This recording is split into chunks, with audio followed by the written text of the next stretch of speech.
దాన్ని ఆపలేమా? ఎన్నో యాంటీవైరస్ వేసి చూసాం, ఏది పనిచేయలేదు. ఇప్పుడు మన నెట్వర్క్ మొత్తం దాని కంట్రోల్లో ఉంది. అమెరికాకు వ్యతిరేకంగా జరిగిన భయంకరమైన దాడి ఇది. ఇలా చేయగలిగిన శక్తి ఉన్న వాళ్ళు రష్యా, నార్త్ కొరియా, చైనా దేశాలే. ఎక్స్క్యూజ్ మీ సార్, మీరు అన్నది తప్పు. చూడమ్మాయి, నువ్వెవరు? లోపలికి ఎలా రాగలిగావు? అడుగుతున్నానుగా. నేను హ్యాకింగ్ ని కనిపెట్టడానికి వచ్చిన అనలిస్ట్ ని. ఒక్క నిమిషం, దాన్ని కనిపెట్టింది నువ్వేనా? అవును సార్. అవును సార్.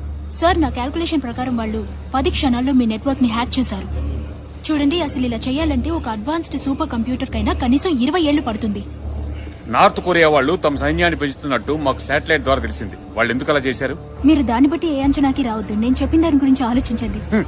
ఆ సిగ్నల్ చాలా విచిత్రమైనది సార్. తానంతట తానే వృద్ధి చెందుతూ వస్తుంది. మీరు దీన్ని ఫ్యూరియర్ ట్రాన్స్ఫార్మ్స్, క్వాంటమ్ మెకానిక్స్ ని దాటి పరిశీలించి చూస్తే మీకే అర్థమవుతుంది సార్. అడ్వాన్స్ టెక్నాలజీకి దీనికి ఏ సంబంధం లేదు. అది ఒక జీవి అయి ఉండొచ్చు, కణాలన్న జీవి అయి ఉండొచ్చు, అదే ఒక DNA తో తయారు చేసిన కంప్యూటర్ అయి ఉండొచ్చు. నా మాటలు మీరు నమ్మక